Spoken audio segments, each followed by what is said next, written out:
상시벽을 허물다 센서 스튜디오입니다. 2차 세계대전은 인류 역사상 가장 규모가 크고 최악의 전쟁으로 평가받고 있습니다. 남극을 제외한 지구 전 지역에서 전쟁이 발생할 정도로 규모가 상당히 컸던 전쟁이죠. 개전부터 종전까지 형식상으로라도 중립을 유지한 국가는 총 12개국밖에 없었는데요. 추축국 20개국, 연합국 64개국이 참전한 대규모 전쟁이었습니다. 그래서 나라가 멸망하고 항복하는 일이 정말 많았습니다. 물론 추축국에 점령당했다가 다시 연합국에 해방된 경우도 있어서 이 경우는 중복으로 계산했는데요. 아무튼 사실상 전 세계가 참전했다고 볼 수 있는 대전쟁인 만큼 나라가 항복을 하기도 하고 극적으로 부활하기도 했습니다. 그렇게 이번에는 어느 나라가 가장 빨리 항복했는지 알아보는 시간을 가지도록 하겠습니다. 연표상으로 한번 보도록 하겠습니다. 바로 보시죠. 그 전에 잠깐 제 영상은 계속 챙겨보시는데 구독 안 하시는 분들이 있으셨더라고요. 제가 이렇게 부탁드립니다. 구독해주세요. 우선 나치 독일은 1939년 9월 1일에 폴란드 침공을 시작하면서 2차 세계대전이 발생하게 되었습니다. 근데 독일만 상대하기도 벅찬 상황에서 소련까지 양쪽으로 공격하다 보니까 폴란드는 결국 항복을 하게 되었는데요. 1939년 9월 1일에 전쟁을 시작해서 1939년 10월 6일에 멸망을 하게 되었습니다. 35일 만에 망하게 된 것이죠. 참고로 폴란드는 2차 세계대전으로 인해 피해를 많이 받은 나라 중 하나인데요. 소련, 중화민국, 독일에 이어서 네 번째로 많은 사망자가 발생한 나라입니다. 인구의 17%인 600만 명 정도가 전쟁 기간에 사망했으니까요. 이후 시간이 흘러서 1940년이 됩니다. 덴마크는 1940년 4월까지 중립을 유지했습니다만 독일이 노르웨이 침공을 위한 전초기지로 삼기 위해 침공을 했는데요. 지리적으로 연합국의 지원을 받기가 어렵고 또 독일과 영토를 접하고 있다 보니까 그대로 독일군에게 공격을 당하게 되었습니다. 1940년 4월 9일에 침공을 당하게 되는데요. 군사력 차이가 너무 심하다 보니까 덴마크는 독일의 요구사항을 받아들일 수밖에 없었고 6시간 만에 항복하게 됩니다. 이에 따라 덴마크는 덴마크 보호령이 되었죠. 참고로 이때 소규모 작은 교전이 있었는데 이에 따라 독일군 20명, 덴마크군 26명이 전사한 것으로 기록되었습니다. 독일은 노르웨이도 공격했는데요. 1940년 4월 8일 아침을 기해 전격적으로 노르웨이 침공을 개시했습니다. 이때 독일은 전략물자 비축량이 상당히 부족한 상황이었는데요. 스웨덴에서 산출되는 중요 전략 자원인 철의 안정적인 수급이 필요했는데요. 스웨덴에서 생산된 철광석은 육로로 노르웨이 북부에 있는 부동항인 나르비크 항구로 옮겨져서 독일로 수출되곤 했습니다. 물론 스웨덴에도 항구가 있긴 한데 이게 겨울이 되면 보트니아만이 얼어붙어서 나르비크 항구를 주로 이용했죠. 근데 이 노르웨이가 연합국에 가담하게 되면 철광석 수급이 완전히 끊길 우려가 있다 보니까 독일은 이를 걱정하게 됩니다. 또 노르웨이 항구를 확보하게 되면 영국의 강력한 해상 봉쇄선을 만들 수 있다고 판단하게 되는데요. 그래서 독일은 앞으로 있을 영국과의 본격적인 전쟁을 위해 노르웨이 침공을 전격 감행하게 됩니다. 그리고 6월 10일까지 이어지면서 63일간 항전을 이어나가다 항복하게 되었습니다. 다음은 프랑스입니다. 프랑스는 폴란드가 독일에 의해 침공당하자 바로 전쟁을 선포하는데요. 실제 참전일은 1939년 9월 3일입니다. 그런데 프랑스는 당시에 관망만 했거든요. 가짜 전쟁이라는 이름이 불릴 정도로 기묘한 소강 상태가 유지가 되었습니다. 이게 왜 그러냐면 프랑스는 태초에 소련에 표명했던 것처럼 자신의 국경을 독일이 넘지 않는 한 공격하지 않겠다는 입장을 지킨 건데요. 이게 독일 입장에선 정말 고마운 일이었습니다. 양면 전선의 가능성을 줄여버린 거니까요. 그래서 독일은 폴란드를 빠르게 정리하고 차례차례 다른 나라들을 접수해 나가면서 프랑스 침공을 준비하게 되는데요. 1940년 5월 10일에 프랑스 침공을 시작합니다. 그리고 전격전을 보여주는데요. 아르덴 숲을 가로질러서 계속 질주한 독일군은 마침내 6월 25일에 프랑스의 항복을 받아내게 됩니다. 1939년 실제 참전일을 기준으로 하면 296일이 소요되었는데 본격적인 전쟁이 시작된 5월 10일을 기준으로 하면 고작 46일밖에 안 걸렸습니다. 이게 유명한 프랑스 육주항복입니다. 1941년 4월 18일에는 이라크가 영국의 지나친 내정 간섭에 반발하면서 추축국에 가담하게 되었는데요. 영국에게 바로 뚝배기가 깨지면서 1941년 5월 30일에 항복하게 되었습니다. 항복까지는 44일이 소요되었습니다.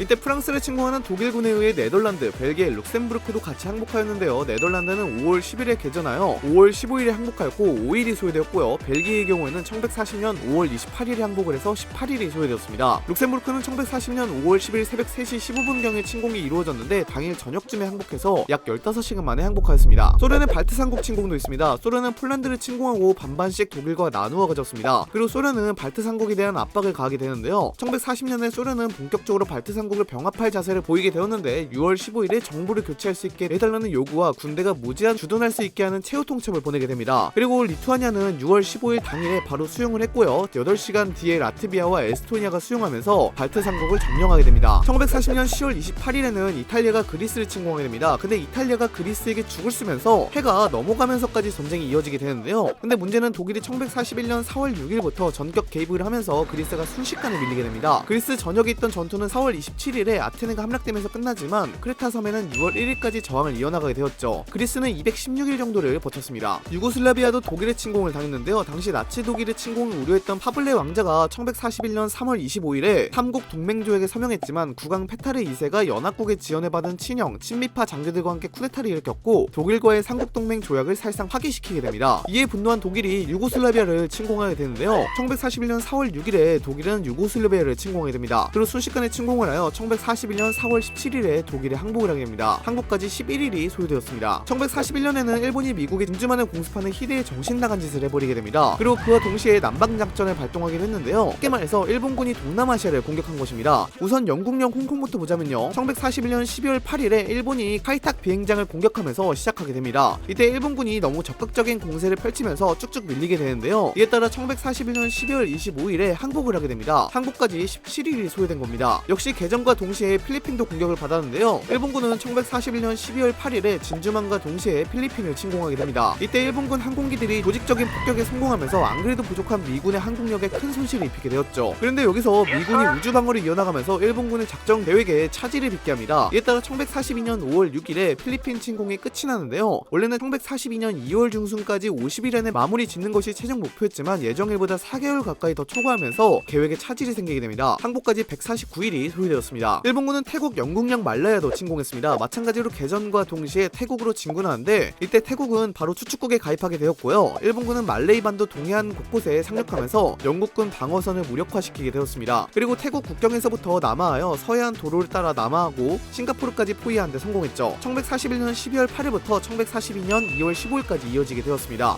항복까지 69일이 소요되었습니다. 네덜란드령 동인도도 침공을 당했는데 동인도 제도 최초의 공격은 1141년 12월 15일 브루나이 상륙으로 시작이 되었습니다. 근데 네덜란드군의 병력이 적어서 큰 전투가 거의 일어나지 않았고 일본군에 의한 일방적인 공격과 점령의 연속이었죠. 이에 따라 1142년 3월 8일에 네덜란드 식민지 정부는 항복을 선언하게 됩니다. 항복까지 83일이 소요되었습니다. 전쟁 초기에 당시 아프리카 정세는 독일과 이탈리아가 절대적으로 유리한 상황이었습니다. 이 때문에 지중해, 수에즈운하, 홍해로 연결하는 해운망은 위험이 커서 연합군은 희망봉을 통해 인도양으로 나가는 우에루를 보급로로 사용하고 있었는데요. 근데 희망봉에서 인도양으로 나가는 길목에 위치한 마다가스카르가 추축국으로 편입이 되니까 연합군 발등에 불이 떨어지게 된 겁니다. 이에 따라 연합군은 비시프랑스령인 마다가스카르를 공격하기로 마음을 먹게 되는데요. 1142년 5월 5일에 공격하여 1142년 11월 1일에 마다가스카르의 항복을 받아내게 됩니다. 항복까지 180일이 소요된 것이죠. 이탈리아의 정식 참전일은 1140년 6월 10일입니다. 근데 1143년부터는 전황이 확 바뀌기 시작했는데요. 북아프리카에서 이탈리아군이 삽질을 연속으로 하다 보니까 쭉쭉 밀리게 됩니다. 이에 따라 실리아 상륙까지 허용하게 되는데요. 이때 이탈리아가 1143년 9월 8일에 항복을 하면서 추축국 메이저 국가로는 최초로 항복하게 됩니다. 항복까지 1185일이 소요되었죠. 참고로 1143년 9월 23일에 무솔리니는 이탈리아 북부 살로에 이탈리아 사회주의 공화국을 세웠는데요. 정식 국가는 아닙니다만 무솔리니가 세운 이탈리아 망명정부입니다. 근데 이 이탈리아 사회공화국은 1145년 4월 25일에 해산이 되면서 581일 만에 망하게 됩니다. 1144년에는 정말 여러 일이 발생했습니다. 우선 1144년 8월 23일에 루마니아가 연합군에게 항복하였는데요. 참고로 루마니아도 추축국이었습니다. 루마니아는 1141년 6월 22일에 소련에 빼앗긴 몰도바 지방 회복을 위해 추축국에 가입하게 되었는데요. 전쟁 개시 1159일 만에 항복하게 됩니다. 그리고 불가리아도 1141년 3월 1일에 유고슬라비아 침공에 가담하면서 추축국에 가입하게 되었는데 1144년 9월 9일에 연합군에게 항복하게 됩니다. 전쟁 개시 1289일 만에 항복을 한 것입니다. 그리고 해를 넘겨 1145년입니다. 2차 세계대전이 끝난 해죠. 1145년 2월 13일에는 헝가리가 소련에 항복하게 됩니다. 헝가리는 1차 세계대전이 끝난 이후 패배의 대가로 오스트리아 헝가리 제국의 영토 70%를 주변국에 할양하거나 신생국에 내주었는데요. 헝가리는 과거의 영토를 회복하기 위해 추축국에 가담하게 됩니다. 1141년 4월 6일부터 전쟁을 시작하여 1145년 2월 13일에 항복하게 되었는데요. 1410일이 소요되었습니다. 독일은 1145년 5월 4일에 항복문서가 버나드 몽고메리의 사령부에서 조인되면서 항복하게 됩니다. 히틀러가 자살했고요. 유럽 전선이 끝이 나게 되죠. 1939년 9월 1일에 2차 세계대전을 일으킨 독일은 2073일이 되는 날에 전쟁을 끝내게 되었습니다. 물론 독일이 끝났다고 해서 2차 세계대전이 끝난 것은 아니었습니다. 아시아 전선에 일본이 남아있었기 때문이죠. 일본은 1억 총옥세를 외치면서 본토항전을 이어나갈 생각을 하는데요. 이오지마 전투에서 생각보다 큰 피해를 본 미국이 일본 본토에서 전투하면 어떤 지옥도가 펼쳐질지 감이 안 오다 보니까 핵폭탄 투하를 결정하게 됩니다. 이에 따라 히로시마와 나가사키에 핵폭탄이 한 발씩 투하되면서 일본은 8월 15일 항복문서에 서명하게 되는데요. 중국에 대한 전면 공격인 1937년 7월 7일을 기준으로 잡는다면 2962일 만에 항복을 한 것이고요. 진주만 공습을 기준으로 잡는다면 1348일 만에 항복하게 된 겁니다. 일본이 항복하면서 2차 세계대전은 끝이 나게 되었습니다. 이게 너무 많은 나라들이 참여하다 보니까 모든 나라의 항복 일수를 세지는 않았고 주요 국가 위주로만 영상을 통해 소개해드렸습니다. 사실상 전쟁이라기보다는 압박을 통해서 항복한 리투아니아, 라트비아, 에스토니아를 제외하고 순위를 보게 된다면요. 이렇게 되는데요.